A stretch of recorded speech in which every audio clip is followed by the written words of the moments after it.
magandang araw po sa inyong lahat mga minamahal ko mga kababayan. Sumuli po nandito na naman po tayo upang talakayin po yung mahalagang mga bagay na dapat pong malaman ng ating mga kababayan So, pag-usapan po natin ngayon, ito pong tungkol po sa mga naging pahayag po ni Vice President Sara Duterte na posible pong ikinasasama ng loob ngayon ni Senador Amy Marcos.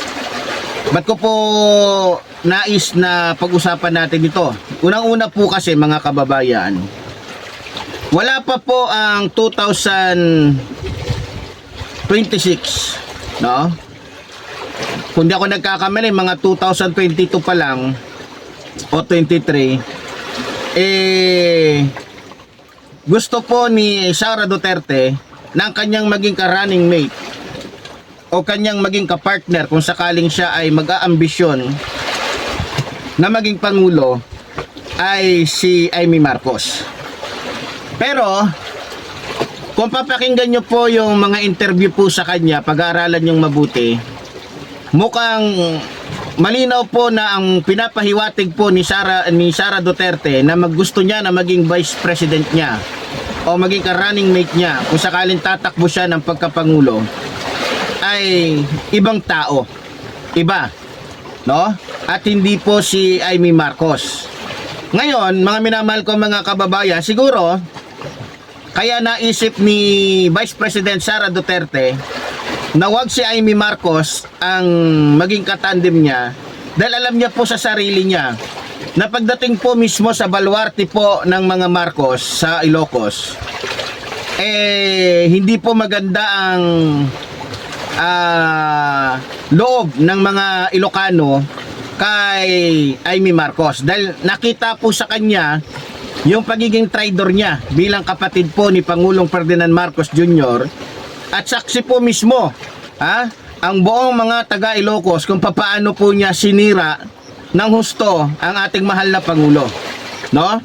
Ngayon, mga minamahal ko mga kababayan, kung ako po si Amy Marcos, bilang ako, halimbawa ako siya, hindi po maiiwasan kasi tao din siya at sigurado naman na kung anong nararamdaman niya bilang siya ay may damdamin, tayo naman ay may damdamin din, mararamdaman natin at maiisip natin yung posibleng maisip niya at maramdaman niya.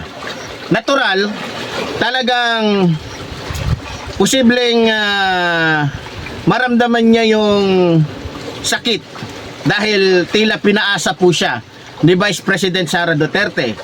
Sa katunayan, dahil sa inaasahan niya talaga na magiging Vice President siya sa pamamagitan ni Vice President Sara Duterte, sinunod niya ang lahat ng kagustuhan ni Vice President Sara Duterte. Una na nga po dyan yung naging kasama siya, naging kaisa siya, naging kasabwat siya sa mga paninira po nitong mga Duterte laban po kay Pangulong Ferdinand Marcos Jr. at maging kay First Lady Liza Araneta Marcos at maging kay House Speaker Martin Romualdez.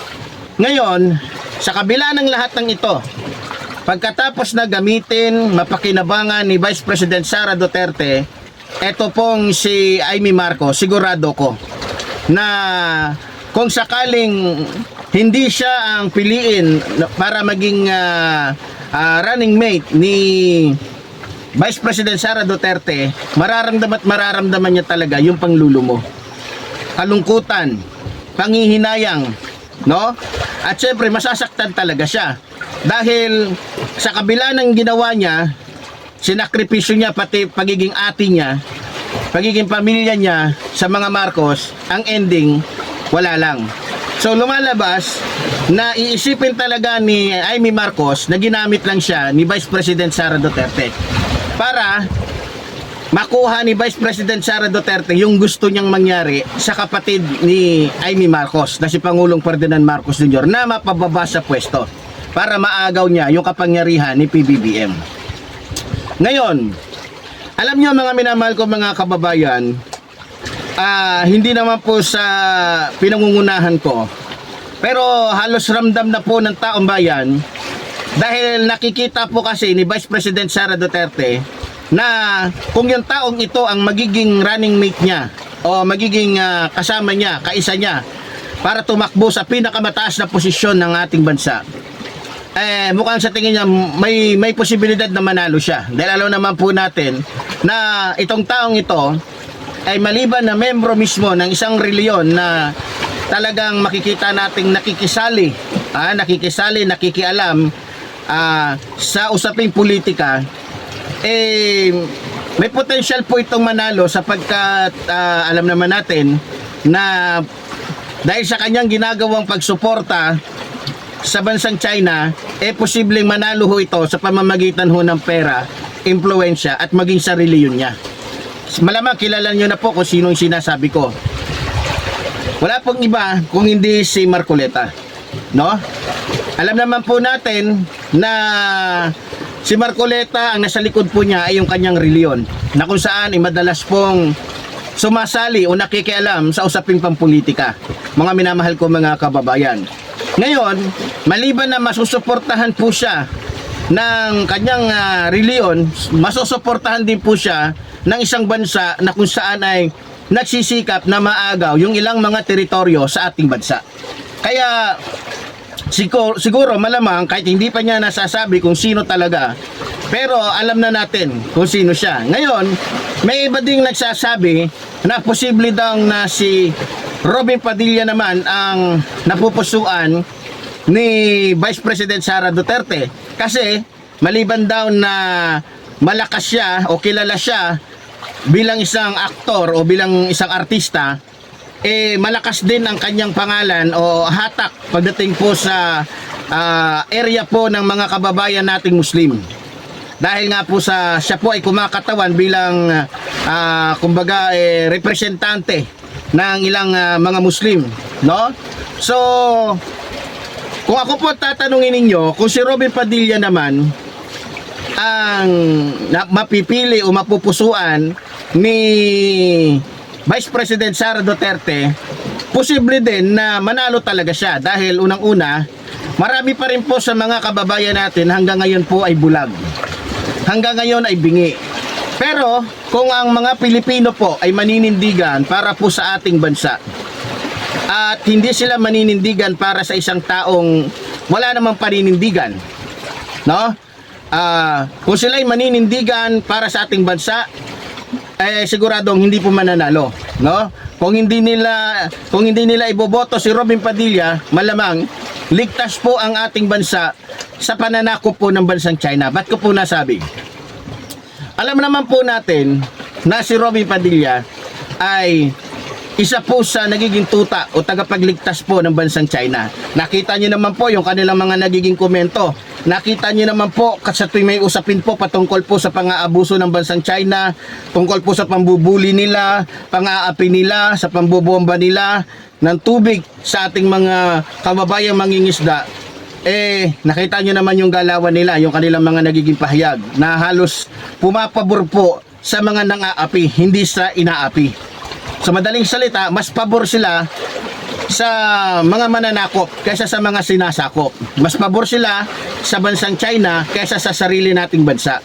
So sa madaling salita po mga kababayan, kapag si Robin Padilla po ang naging vice presidente, sigurado pong mas mapapadali po ang pananakop ng bansang China dahil kita nyo naman, inamin na po ni Robin Padilla na siya ay may dugong Chinese.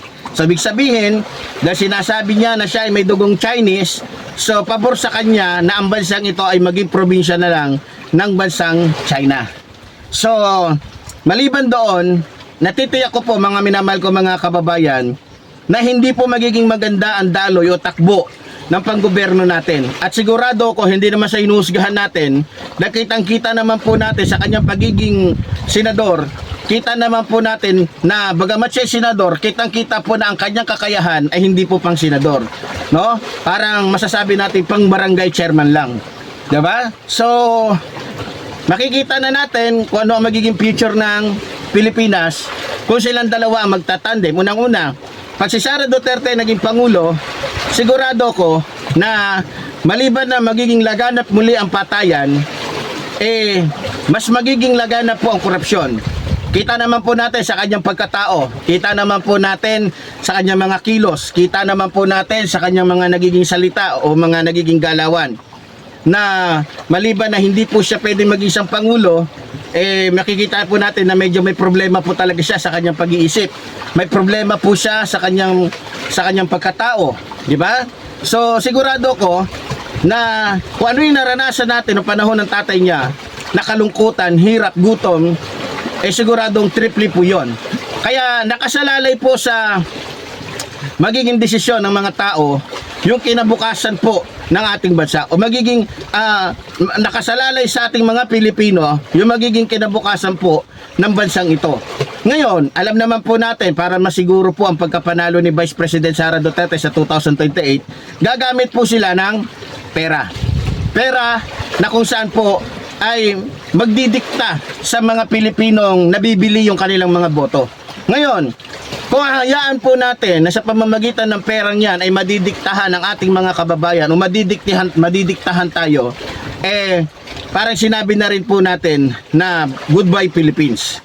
So mukhang mangyayari po talaga yan. Kasi kaya sinabi ni Sara Duterte na sa 2028 posibleng wala ng Pilipinas kung siyang mananalo talaga.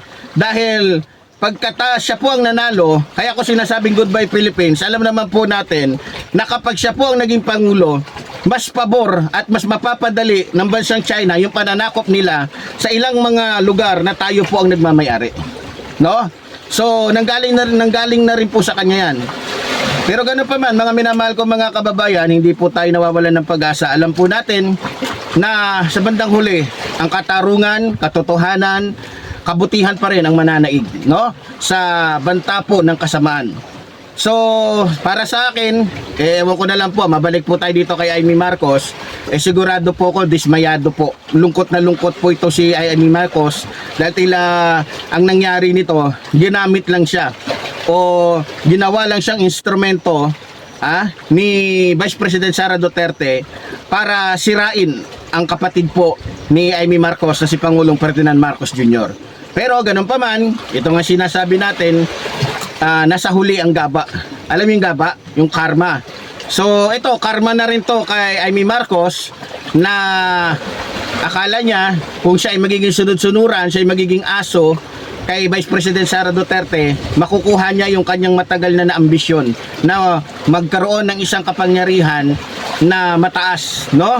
So ang masasabi ko lang kay Amy Marcos, hindi nagsasalita ang gaba o yung karma, no? Ipinapakita ng karma yung mangyayari sa isang taong sobrang sakim sa pera at kapangyarihan. So ngayon, ewan ko lang po kung ano pakiramdam ni Amy Marcos na sa kabila ng lahat ng kanyang ginawa para kay Sara Duterte, ang ending, wala siyang napala, no? So ganun pa man, tayo patuloy po na susubaybay, tayo patuloy po na magmamasid at magsasalita para po sa ating mga kababayan. Sumuli po, tulad po ng sinasabi ng inyong lingkod, mabuhay po ang ating inang bayan, mabuhay po nagmamahal sa ating inang bayan. Maraming salamat po.